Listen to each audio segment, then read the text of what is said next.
Hello दोस्तों, welcome to my channel civil service money में Snigdha.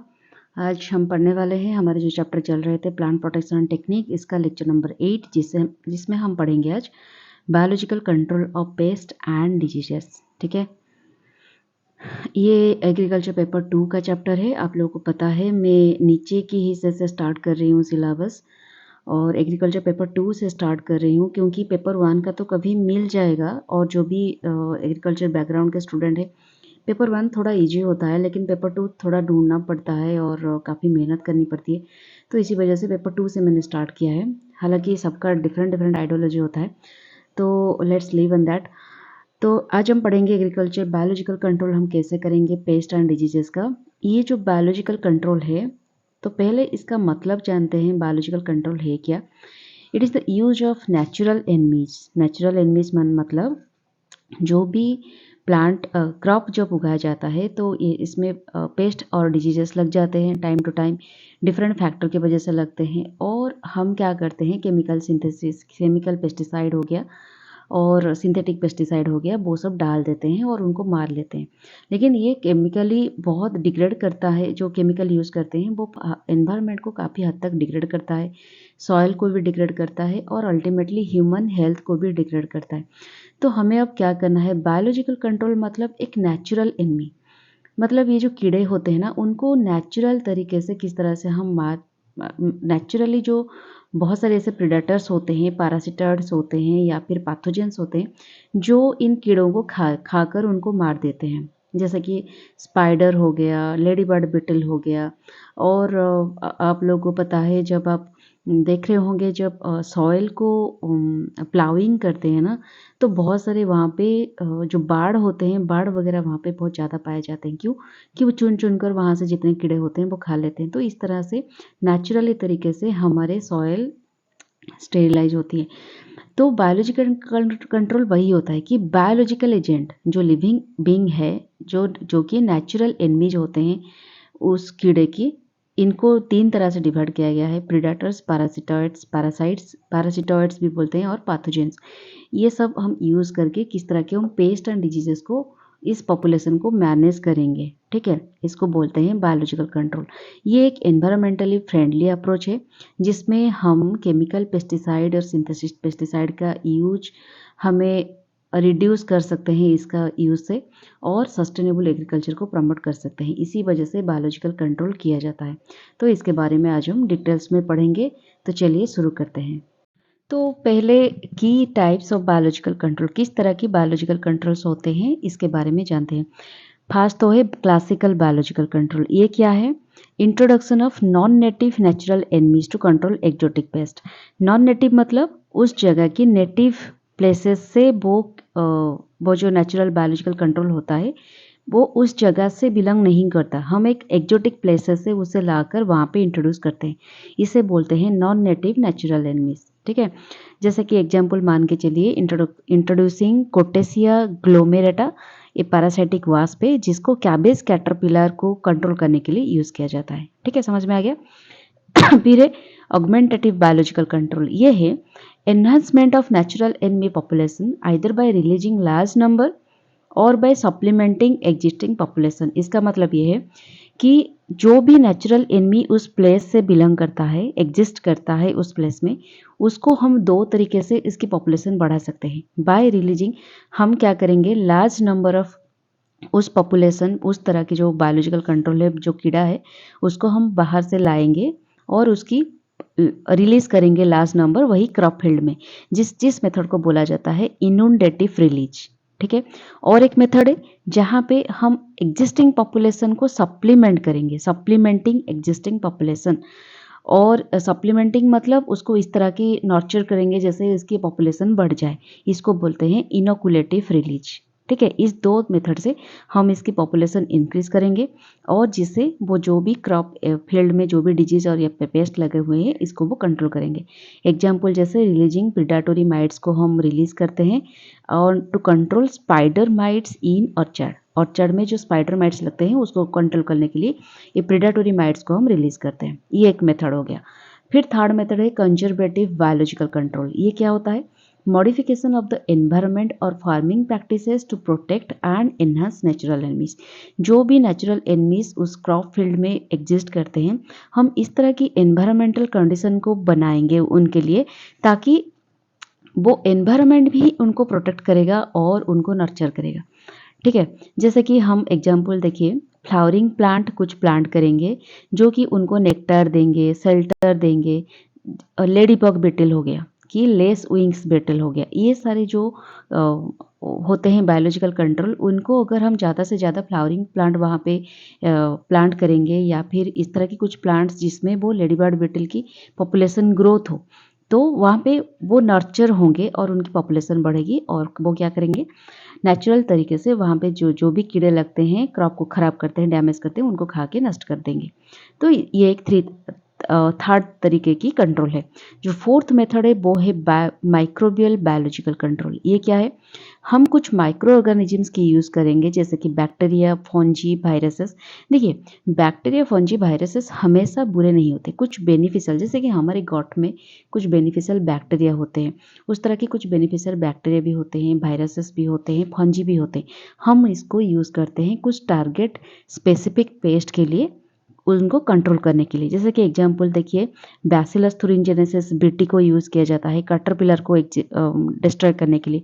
BT कटन आप तो पढ़ा होगा, बीटी कटन क्यों, वो क्या होता है, इस तरह की जेनेटिकली मॉडिफाई किया जाता है कि बैसिलस thuringiensis को, कि कैटरपिलर वहाँ पे ज़्यादा ग्रो ना कर पाए। इस 4 तरीके से हम बायोलॉजिकल कंट्रोल करते हैं। ठीक है, समझ में आ गया। नेक्स्ट चलते हैं। तो दोस्तों, अब हम देखेंगे बायोलॉजिकल कंट्रोल एजेंट्स किस तरह के होते हैं, कितने तरह के होते हैं। तो पहले तो है प्रीडेटर्स। ठीक है, प्रीडेटर्स मतलब इस तरह के ऑर्गेनिज्म जो टारगेट पेस्ट को फीड करते हैं। मतलब जो भी हमारे क्रॉप में लगे हुए हैं पेस्ट या फिर कीड़े लगते हैं, उनको वो खा जाते हैं।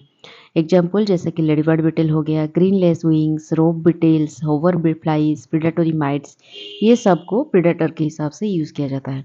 फिर पैरासाइट्स। पैरासाइट्स का मतलब क्या है, आप लोगों को तो पता है कि एक होस्ट के ऊपर, एक ऑर्गेनिज्म के ऊपर ये फीड करते हैं, लीव करते हैं, और इसके ऊपर अपने लाइफ साइकिल भी कंप्लीट करते हैं, एग्स भी देते हैं, लेकिन वो होस्ट को मारते नहीं हैं। ठीक है, उनको बोलते हैं पैरासाइट। लेकिन पैरासिटॉइड कौन है, parasitoid exactly same like parasites, लेकिन एक ही डिफरेंस है कि वो होस्ट को मार देते हैं। जो इसके अंदर घुस के इसके ऊपर लीव करते हैं, लाइफ साइकिल कंप्लीट करते हैं, एग्स भी देते हैं, खाते हैं इसके अंदर, और कंप्लीटली इस पेस्ट को वो मार देते हैं। तो इसका एग्जांपल है वो जो टैचिनिड फ्लाइज, पैरासाइटिक वास्प, और जितने सारे इच्नेउमोनिड वास्प, ब्राकोनिड वास्प, चालसीड वास्प, टैचिनिड फ्लाइज, ये सब होते हैं पैरासिटॉइड्स। फिर लास्ट जो होते हैं पैथोजेंस। तो 4 तरह के हमने पढ़े, predators, parasites, parasitoids and pathogens. Pathogens वो ऑर्गेनिज्म होते हैं जैसे कि बैक्टीरिया, वायरस, निमाटोड्स और फंजी। ये सारे क्या करते हैं, पेस्ट में डिजीजेस क्रिएट करते हैं, जिसके वजह से पेस्ट अपनी लाइफ साइकिल कंप्लीट नहीं कर पाता और मर जाते हैं। इनको जो भी माइक्रो ऑर्गेनिज्म यूज़ किया जाता है इंसेक्ट और माइट्स को मारने के लिए, उनको बोला जाता है एंटोमोपैथोजेनिक। ठीक है, ये 4 तरह की बायोलॉजिकल कंट्रोल हम यूज़ करते हैं क्रॉप पेस्ट को मैनेज, मतलब क्रॉप पेस्ट जो डिजीज लगता है उसको मैनेज करने के लिए। फिर हमारी नेक्स्ट आती है बायोलॉजिकल कंट्रोल की मैकेनिज्म, किस तरह से, किस मैकेनिज्म से ये काम करते हैं। तो पहले तो है कंपटीशन। कंपटीशन से आपके दिमाग में ये आ रहा होगा कि इस तरह के कुछ माइक्रो ऑर्गेनिजम्स को, जो बेनिफिशियल माइक्रो ऑर्गेनिजम्स होते हैं, इसको इस तरह से एनवायरमेंटली अप्लाई किया जाता है क्रॉप फील्ड में कि वो एक कॉम्पिटिटिव एनवायरनमेंट क्रिएट करते हैं जो पैथोजेंस होते हैं उनके साथ, लाइक सन के लिए, सन एक्सपोजर के लिए, या फिर सॉइल में जो न्यूट्रिएंट है उनके लिए, या फिर प्लांट में जो भी न्यूट्रिएंट है उनके लिए जो कंपटीशन बन जाता है। तो इनकी जो पॉपुलेशन है इतने हद तक बढ़ा ही दिया जाता है कि लिविंग स्पेसेस और जो भी रिसोर्सेस रिक्वायर्ड करते हैं पैथोजन, उनसे ये सारे पॉपुलेशन वो रिसोर्सेस छीन लेते हैं। तो एक वक्त आता है जहाँ पे प्लांट पैथोजेंस मर जाते हैं, कंपटीशन में जीत नहीं पाते। एग्जाम्पल मान के चलिए, बैसिलस सबटिलिस एक इस तरह की माइक्रो ऑर्गेनिजम्स है जिसको अप्लाई किया जाता है सॉइल पे या फिर सॉइललेस ग्रोइंग मीडियम पे, जहाँ पे रूट कॉजिंग पैथोजेंस जो होते हैं उनके साथ कंपटीशन करने के लिए, जहाँ पे ये इनको वहाँ पे कंपटीशन में हरा देता है और वो पैथोजेंस मर जाते हैं। इस तरह की मैकेनिज्म होता है। मैं डीपली हम नहीं जाएंगे क्योंकि डीपली हमें चाहिए भी नहीं, हमें बस ओवरऑल एक मैकेनिज्म की ज़रूरत है, किस तरह की मैकेनिज्म पे काम करता है बायोलॉजिकल कंट्रोल। फिर हाइपर पैरासिटिज्म। पैरासिटिज्म का मतलब तो आपको पता है। हाइपर मतलब कुछ इस तरह से बेनिफिशियल माइक्रो ऑर्गेनिजम्स की मतलब पॉपुलेशन को बढ़ा दो, इस तरह की पैरासाइट वो करते हैं अपने पैथोजन के ऊपर कि इवेंचुअली उनको किल कर देते हैं। ठीक है, इस तरह की कंडीशन क्रिएट कर देते हैं। फिर इंड्यूस्ड रेजिस्टेंस, बहुत सारे ऐसे बेनिफिशियल माइक्रो ऑर्गेनिजम्स होते हैं जिनको प्लांट में इंड्यूस किया जाता है और जो प्लांट में घुसकर प्लांट में एक defensive mechanism, defensive chemical compound create करते हैं, जो कि पैथोजन को, जो प्लांट में पैथोजेंस लगते हैं उनको मतलब लगने नहीं देते, रेजिस्टेंट बना देते हैं। ठीक है, और एक लास्ट मैकेनिज्म है जो है production of anti microbial compound. ये एक मैकेनिज्म है जिसमें जो बायोलॉजिकल, इसको सबसे ज़्यादा यूज़ किया जाता है बायोलॉजिकल कंट्रोल में डिजीज मैनेजमेंट के लिए।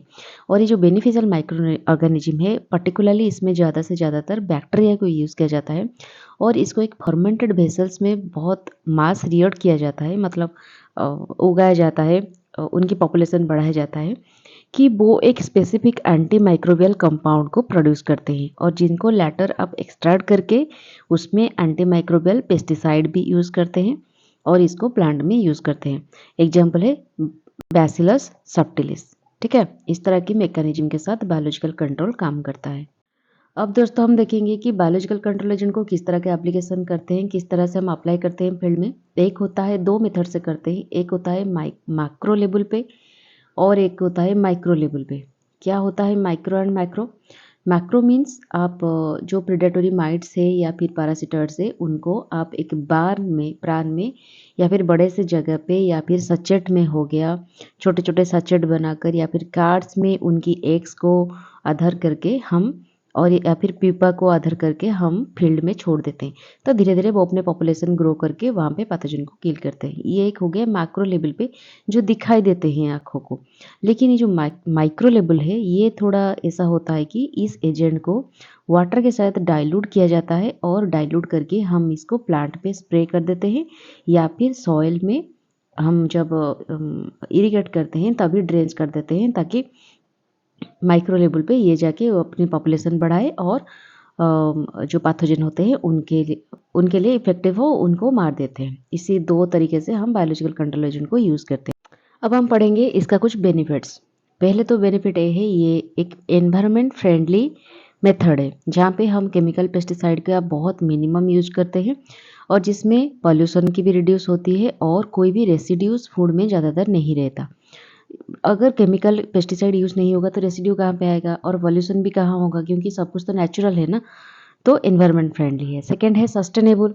हम अगर बायोलॉजिकल कंट्रोल यूज़ करते हैं, मतलब कोई भी बायोलॉजिकल लिविंग ऑर्गेनिज्म हम फील्ड पे छोड़ते हैं, तो ये लॉन्ग टर्म में एक पेस्ट मैनेजमेंट के लॉन्ग टर्म में पेस्ट मैनेजमेंट को प्रमोट करता है, जिसके वजह से इकोलॉजिकल बैलेंस मेंटेन होके रहती है। ठीक है, सस्टेनेबल वे में हम इसको यूटिलाइज करते हैं। फिर कॉस्ट इफेक्टिव कैसे होता है कि हो सकता है स्टार्टिंग में हमें थोड़ा पैसे की ज़रूरत हो, स्टार्टिंग में हमें थोड़ा कष्ट लगे, लेकिन जब हम एक बार दो बार यूज़ कर लेते हैं ना स्पेसिफिक एरिया में, ये एक लॉन्गर पीरियड तक चलते हैं और बार बार जैसे हमें केमिकल कंट्रोल यूज़ करना पड़ता है। लेकिन देखिए, अगर आप एक साइकिल में, एक सीजन में आपका पेस्ट लग गया तो हमें हो सकता है बहुत सारे पेस्टिसाइड है जो हमें वीकली इंटरवल में यूज़ करना पड़े, जो भी कोई भी होता है जो 15 डेज इंटरवल में यूज़ करना पड़े, कोई होता है 2 to 3 डेज इंटरवल में यूज़ करना पड़े। इस तरह की नहीं होता ये। बायोलॉजिकल कंट्रोल को हम एक बार यूज़ करते हैं या फिर दो बार यूज़ करते हैं और एक लंगर वक्त के लिए ये चलता है। ठीक है, तो एक बार हमें पैसा खर्च करने की ज़रूरत है, तो ये कॉस्ट इफेक्टिव हो गया। फिर टारगेट स्पेसिफिक, जैसे पेस्टिसाइड को आप यूज़ करेंगे और जो केमिकल होता है वो स्पेसिफिक एक प्लांट की डिजीज़ को ख़त्म नहीं करता, वो नेचुरल एनिमीज़ को भी मार देता है। लेकिन ये क्या होता है, एक टारगेट स्पेसिफिक होता है जिसमें हम अगर कोई पर्टिकुलरली पेस्ट को मारने के लिए भेजते हैं किसी ऑर्गेनिज्म को, तो वो वही पेस्टिसाइड को ही, वही पेस्ट को ही मारेगा। इसका मतलब ये हुआ कि हमें कोई मतलब हमें और कोई नेचुरल एनिमीज़ को मारने की ज़रूरत नहीं पड़ेगी। जो भी एनवायरमेंटली जो जो बेनिफिशियल है उनको मारने की हमें ज़रूरत नहीं होता है। जिसमें क्या होता है, ये टारगेट स्पेसिफिक हो जाता है, कहीं न कहीं काफ़ी मददगार हो जाती है एनवायरमेंटल सस्टेनेबल माने इकोलॉजिकल बैलेंस के लिए। फिर सेल्फ परपेचुएटिंग, ये सेल्फ प्रोपागेट करेंगे, अपने टाइम जब वक्त आएगा वो डिस्पर्स कर जाएंगे और सेल्फ परपेचुएट भी करेंगे। खुद अपने पॉपुलेशन को भी बढ़ाएंगे और अगर खाना ख़त्म हो गया वो खुद ही डिस्पर्स कर जाएंगे कहीं और। तो हमें ज़रूरत नहीं होगी कि अगर पॉपुलेशन बढ़ गया तो हमें ओरी होने की ज़रूरत नहीं है, या फिर पॉपुलेशन घट गया तो भी हमें ओरिड होने की ज़रूरत नहीं है। तो इस वजह से ये एक इकोनॉमिक फिजिबिलिटी हो जाती है बायोलॉजिकल कंट्रोल मेथड का यूज़ करके।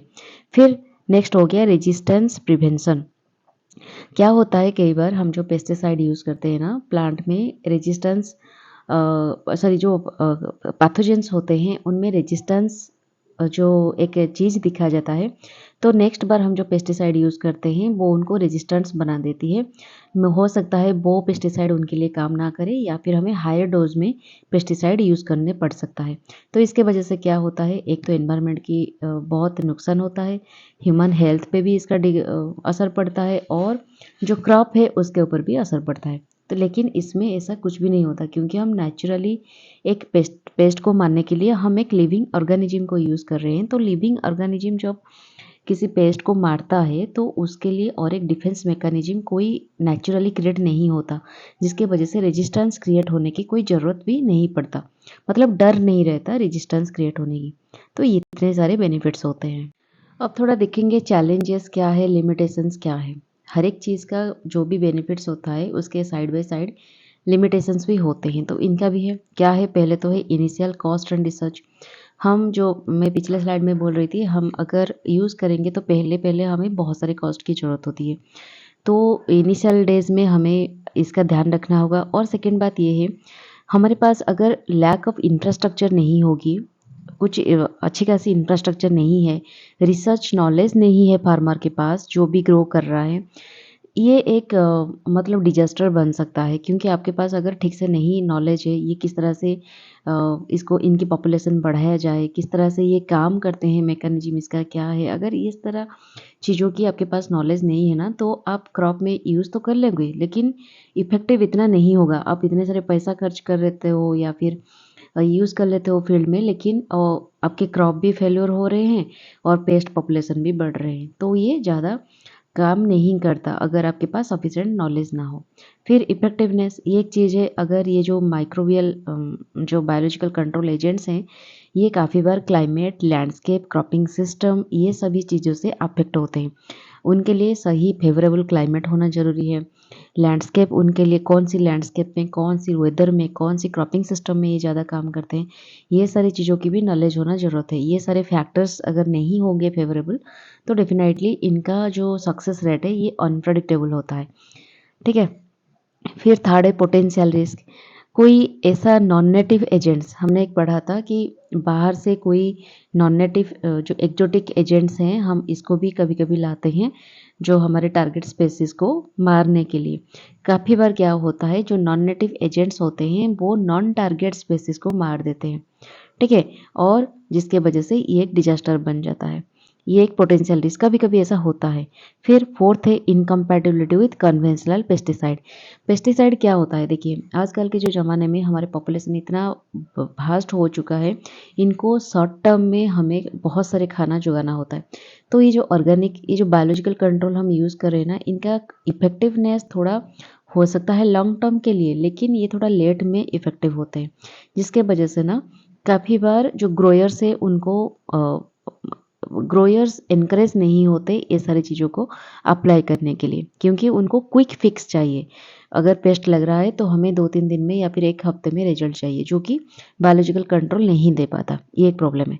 फिर क्वालिटी कंट्रोल इशू, जो भी ग्रोयर्स इसको बनाते हैं, ये काफ़ी बार देखा गया है वो क्वालिटी मेंटेन नहीं करते। ठीक है। और जो भी कंपनी जिसको यूज़ करते हैं, इसको प्रोडक्शन करते हैं, वो उस तरह से मास रेयरिंग जो करते हैं वो इतना क्वालिटी कंसर्न नहीं दिखाते, जिसके वजह से ये चैलेंजिंग हो जाती है। अगर अच्छी खासी क्वालिटी की पॉपुलेशन हम यूज़ नहीं करेंगे तो डेफिनेटली पेस्ट पे इतना इफेक्टिव नहीं होंगे। फिर इकोलॉजिकल डिस्ट्रप्शन, काफ़ी बार दिखा गया है कि हम जो बायोलॉजिकल कंट्रोल एजेंट्स यूज़ कर देते हैं, पर्टिकुलरली बैक्टीरिया, वायरस, जो भी पैथोजेंस होते हैं, सॉरी जो भी माइक्रो ऑर्गेनिजम्स होते हैं, काफ़ी बार वो फूड चेन में आ जाते हैं, हमारे फूड के अंदर भी आ जाते हैं, जिसके वजह से ये एक हेल्थ कंसर्न हमारे कम्युनिटी के लिए कंसर्न बन जाती है। तो इतने सारे चेंजेस के साथ लिमिटेशंस होते हैं भी। तो दोस्तों अब हम थोड़ा एग्जाम्पल्स देखेंगे कि कौन कौन सक्सेसफुल एग्जाम्पल्स हम थोड़ा देखेंगे जो भी बायोलॉजिकल कंट्रोल यूज़ किए गए हैं अभी तक। एक है कटन कुशन स्केल कंट्रोल, ये इसको एक बेडेल या बिटल भी बोलते हैं, रोडोलिया कोरोनालिस कार्डिनालिस, जिसको कंट्रोल करने के लिए Katni कुशनी scale in citrus orchard में, ये देखिए इसका इमेज है, एक लेडी बर्ड बिटल की तरह दिखते हैं ये नेचुरल इनमीज। इनको यूज़ किया जाता है, ये जो कटनी स्केल होता है सिट्रस फूड में ज़्यादा लगता है, इसको मारने के लिए इनको यूज़ किया जाता है, ठीक है।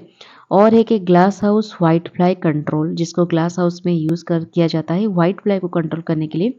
रिलीज ऑफ पैरासिटॉइड वास्प जो होते हैं, देखिए ये एक वास्प है, इसको यूज़ किया जाता है ग्रीन हाउस में पर्टिकुलरली। फिर राइस पेस्ट मैनेजमेंट के लिए यूज ऑफ ट्राइकोगामा वास्प, इसके बारे में तो आप लोग पढ़े होंगे। देखिए ट्राइकोगामा वास्प है, जिसको स्टेम बोरो, राइस फील्ड में जो स्टेम बोरो लगते हैं उनको मारने के लिए, उनके ऊपर पैरासाइटाइज करने के लिए, मतलब खाने के लिए उनको यूज़ किया जाता है। और सम एग्जाम्पल के साथ पढ़ेंगे, जैसे control of sugar cane scale insect, ये देखिए थोड़ा शुगर केन स्केल इंसेक्ट, इनको मारने के लिए पेस्ट, जो पेस्ट है जिसको मारने के लिए यूज़ किया सॉरी जो पेस्ट होता है, ठीक है, उसका नाम है शुगर केन स्केल इंसेक्ट। और जो बायोलॉजिकल एजेंट यूज़ किया जाता है इस पेस्ट को मारने के लिए, इसका नाम है ऑस्ट्रेलियन लेडीबर्ड बिटल, ठीक है। इसको यूज़ करने से effective reduction of scale insect population in sugar cane field, ठीक है। फिर आता है कटन मिलीबग, ये तो आपने देखा, कटन जो मिलीबग को मारने के लिए हम यूज़ करते हैं पैरासाइटिक वास्प, और इसमें ये इन्फेस्टेशन काफ़ी हद तक रिड्यूस हो जाती है। फिर control of coffee green scale, ये इस तरह की एक कीड़े होते हैं जिनका नाम है पैरासिटिक वास्प, और ये कॉफ़ी की क्रॉप हेल्थ को भी इम्प्रूव करता है through effective parasitism of the paste. और कुछ कंट्रोल एजेंट्स हैं, जैसे कि देखिए शुगर केन पायरिला को मारने के लिए यूज़ किया जाता है पैरासिटिक मॉथ। फिर control of brinjal shoot and fruit borer, इसको मारने के लिए हम यूज़ करते हैं एक पैरासिटॉइड, ठीक है। फिर हम यूज़ करते हैं डायमंड बैक मॉथ इन कैबेज, इस तरह की जो कैबेज की हो जाती है, तो इसको मारने के लिए हम एक पैरासिटॉइड यूज़ करते हैं जिसका नाम है ट्राइकोगामा ब्रासिका, ठीक है। ये मॉथ पॉपुलेशन को रिड्यूस करता है और इम्प्रूविंग कैबेज यील्ड। तो इतने सारे सक्सेसफुल बायोलॉजिकल कंट्रोल हमने अभी तक यूज़ किए हैं इंडिया में। अब हम देखेंगे फ्यूचर पर्सपेक्टिव इसका क्या है। फ्यूचर पर्सपेक्टिव मतलब हम फ्यूचर में इसे एनकरेज करने के लिए क्या क्या डिसीजन ले सकते हैं, क्या क्या चीज़ें हम कर सकते हैं, जिसमें फर्स्ट है एडवांसमेंट इन बायोटेक्नोलॉजी।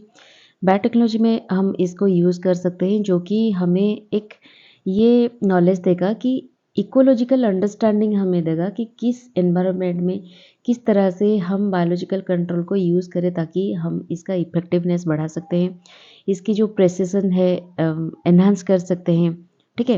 ये सारी चीज़ें बायोटेक्नोलॉजी की मदद से हम ज़्यादा रिसर्च इनोवेशन करके इसको बना सकते हैं। फिर इंटीग्रेटेड पेस्ट मैनेजमेंट में अगर हम इसको यूज़ करते हैं विथ मतलब कल्चरल प्रैक्टिसेस हम जो यूज़ कर रहे हैं, क्रॉप रोटेशन जैसे हो गया, इसमें अगर हम इस बायोलॉजिकल कंट्रोल मेथड को भी ऐड करेंगे अंदर, तो ये सस्टेनेबल एग्रीकल्चर प्रैक्टिसेस में काफ़ी हद तक मददगार होगी। फिर इंटरक्रॉपिंग एंड कवर क्रॉपिंग, हम जब इंटरक्रॉप करेंगे या फिर कवर क्रॉप करेंगे, वहाँ पे कुछ इंसेक्टरी प्लांट्स भी अगर हम बीच में लगा सकते हैं, वो क्या करेंगे, धीरे धीरे अट्रैक्ट करेंगे बायोलॉजिकल कंट्रोल एजेंट्स को, जो नेचुरल एनिमीज होते हैं उनको काफ़ी हद तक कंट्रोल करेंगे। और ये बायोलॉजिकल कंट्रोल एजेंट्स धीरे धीरे वीड को मैनेजमेंट भी करेंगे और सॉइल हेल्थ को भी इम्प्रूव करेंगे और सॉइल इरोशन भी को भी कंट्रोल कर पाएंगे। मतलब हम अगर कोई इंसेक्टरी प्लांट को कवर क्रॉप करते हैं या फिर इंटरक्रॉप करते हैं, तो कहीं न कहीं ये तो नेचुरल एनिमीज़ को भी हेल्प मददगार होगी पॉपुलेशन बढ़ाने में और धीरे-धीरे जो इस प्लांट की क्रॉपिंग से हमारी सॉइल हेल्थ का भी इम्प्रूवमेंट हो जाएगी। फिर हैबिटेट मैनेजमेंट, हमें इस तरह की वेजिटेशन को इस तरह की मेंटेन करना है हमारे क्रॉप फील्ड में, ताकि बायोलॉजिकल कंट्रोल एजेंट जाके वहाँ पे रेफ्यूजी ले सके और अपनी पॉपुलेशन को बढ़ा सके, ताकि जब भी डिजीजेस या फिर पेस्ट पॉपुलेशन बढ़े तो ये उनको नेचुरल तरीके से उनके साथ लड़के उनको हरा सके या फिर किल कर सके, हमें बाहर से पेस्टिसाइड ज़्यादा यूज़ करने की ज़रूरत ना पड़े। तो इस तरह की कुछ चीज़ें हम कर सकते हैं। तो लास्टली दोस्तों हम कंक्लूजन के पास पहुंच गए हैं। कंक्लूजन में आप इस तरह की कुछ स्टेटमेंट्स लिख सकते हो, इसके साथ अपने आंसर राइटिंग में आप इसको ऐड कर सकते हो। जैसे कि बायोलॉजिकल कंट्रोल एक नॉलेज इंटेंसिव स्ट्रैटेजी है पेस्ट मैनेजमेंट के लिए, और सक्सेसफुल इम्प्लीमेंटेशन के लिए हमें ये चीज़ों को अंडरस्टैंड करना पड़ेगा कि पेस्ट के बारे में हमें जानना होगा, पेस्ट की नेचुरल इनमीज़ के बारे में, जो नेचुरल इनमीज़ वो किस तरह की पेस्ट को मैकेनिज्म है उसके बारे में जानना होगा, उनके एनवायरनमेंट के बारे में जानना होगा, और हर एक इंटरेक्शन जो भी इंटरेक्शन होता है नेचुरल एनिमीज़ के साथ पेस्ट के, वो हर एक इंटरेक्शन को हमें समझना होगा, तो ही जाकर इसको हम अच्छी तरीके से इम्प्लीमेंट कर पाएंगे। हो सकता है इसका अडॉप्ट करना एक चैलेंजिंग फैक्टर हो, लेकिन बायोलॉजिकल कंट्रोल को अगर हम आईपीएम के साथ इंटीग्रेट करते हैं, ये काफ़ी हद तक सस्टेनेबल एनवायरनमेंट को मैनेज करने के लिए मददगार होगी। फूड सिक्योरिटी को भी ये कहीं ना कहीं कंट्रीब्यूट करेगी और प्रॉफिट भी बनाएगी। एक वक्त पे हो सकता है लॉन्ग टर्म में इसका मतलब धीरे धीरे करके लेट में इसका रिस्पॉन्स आए, लेकिन लॉन्ग टर्म में ये काफ़ी हद तक जो हमें प्रॉफिट देने के लिए मदद करोगी। तो ये इसके साथ हमारा ये वाला टॉपिक ख़त्म होता है। जिनको इसका पीडीएफ की ज़रूरत है तो नीचे मेरे डिस्क्रिप्शन बॉक्स में टेलीग्राम के लिंक दिया गया है, वहाँ पे आप क्लिक करके चैनल को सब्सक्राइब करके वहाँ पे इसका पीडीएफ आप ले सकते हो। तो आज के लिए इतना ही। Stay tuned with my channel for the next video. तो तब तक के लिए tata bye bye and take care.